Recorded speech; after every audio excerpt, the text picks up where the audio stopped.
तानी जमपीर में अटे समेत रोज़मर्रा के इस्तेमाल में ईंदड़ शयुनि जा अघ चोट चढ़ी विया आहिनि, जंहिं सबबि ॾियारीदार तबिको वधंदड़ महांगाई सबबि सख़्त मुतासिर थी रहियो आहे। इन हवाले से पेश आहे जमपीर में रज़ा ख़ासकेरी जी ही रिपोर्ट। सिंध के अंदर रोज़मर्रा जो जेके शयूं आहिनि, इस्तेमाल जो शयूं आहिनि, उन्हनि जा अघ तमामु चोट चढ़ियल आहिनि। इन हवाले सां असां मौजूद आहियूं जमपीर में। जमपीर जा जेके माण्हू आहिनि, जेके हिते जी आवाम आहे, उहा तमामु घणी मुतासिर थी आहे इन महांगाई जे करे। छो त स्पेशली असां इहो चवंदासीं त जेको अटो आहे, खंडु आहे, गेहु आहे, पर अटो हिननि हफ़्ते जे अंदरि जेको आहे तक़रीबन 80 रुपए खां वठी 120 रुपए ताईं किलो विकामजण लॻो आहे हिते। जेको हिते जेका मज़दूर आहिनि, जेके दिहाड़ीदार तबिको आहे, उहो तमामु घणो मुतासिर आहे। असां कोशिशि कंदासीं त ॻाल्हि ॿोल थिए उन्हनि सां, जेके हिते जा रहवासी आहिनि, हिते जा शहरी आहिनि। जो रेट चाढ़ियो वियो आहे 110 खां 120। गरीब मिसकिन माण्हू, हिकिड़ा दिहाड़ी करण वारा, ॿियो त काठी बुनी, हिन ते 500 रुपया हुननि जी दिहाड़ी आहे। उन मां हू अटो वठनि या गेहु वठनि। गेहु जो रेट बि हींअर चाढ़ियो वियो आहे, उन में हुननि जी पूरत कोन पई थिए। मिसकिन अबोज माण्हू, हिकिड़ो त गुज़र सफ़र हुननि जो कोन्हे।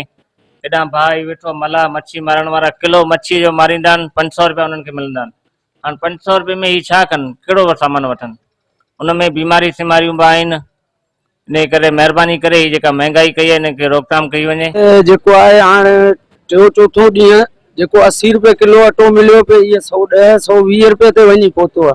हाणे असीं 700 800 600 कमाइण वारा माण्हू, को हिते काठियूं वरण वारो, को पत्थर कुटण वारो, को बेलचे वारो मज़दूर, त उहो कीअं मैनेज कंदो हिन कम खे? त जेको आहे हाणे सब्जी एतिरी महांगी, गैस, बाबा अटो, माना ख़ासि तौर ते अटो। त हाणे असीं केॾां वञूं? इहे जमपीरी माण्हुनि लाइ वॾो ज़ुल्म ऐं हिकिड़ो वॾो अज़ाब आहे हिकिड़ो अलाह जी तरफ़ां आहे। त वरी महांगाई त ऐं पहिरियां पंहिंजो मिसाल तव्हांखे ॾियां, असांजी पघार 3000 रुपया वधिया आहिनि सिर्फ़ु अटे जे कटे ते। 4500 रुपया अटे जो कटो आहे। जमपीर में जेके वाणियुनि जा दुकान आहिनि, उनखे को पुछाव करण वारो माण्हू कोन्हे, को तहक़ीक़ात करण वारो कोन्हे, को मुख्तियाकार तपेदार अचनि था, सभु पंहिंजूं कमीशन वठियो हलिया वञनि।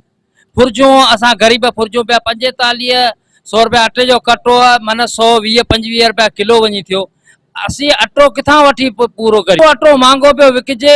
ग़रीब मिसकिन माण्हू जेको 400 500 रुपया दिहाड़ी कमाइण वारो, या काठी जो को गॾो वठी खपाइण वारो माण्हू, आख़िर उहो छा बचा खपाईंदो, छा कंदो? अटो हींअर तमामु महांगो मिली रहियो आहे। हिकु ॻाल्हि थी आहे, सब्जी या को बि शइ, मतिलबु हर शइ हींअर एॾी चोट चढ़ी वई जो ग़रीब माण्हू 500 600 दिहाड़ी वारो वठी नथो सघे।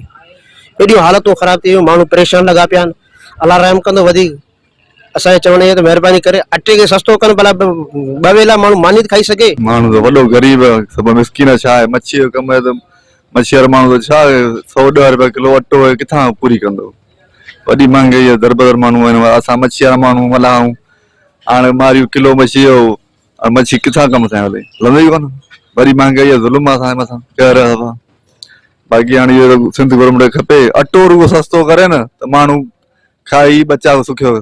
सॼो सिंध में 120 रुपया किलो अटो थी वियो आहे, ऐं वॾो महांगाई थी वियो आहे। बोर्ड त आयो ई कोन्हे, अञा हिते पहुतो ई कोन्हे। एतिरो हिननि महांगाई करे छॾियो। खंडु यकदमि 200 रुपया किलो करे छॾियूं। असीं हाणे ग़रीब अटो वठूं या खंडु वठूं या गेहु वठूं, कहिड़ी शइ? गेहु 500 रुपया किलो करे छॾियूं, असीं किथां आणियूं? कैमरामैन गुलाम अली सां गॾु रज़ा ख़ासकेली, मेहरान टीवी न्यूज़ जमपीर।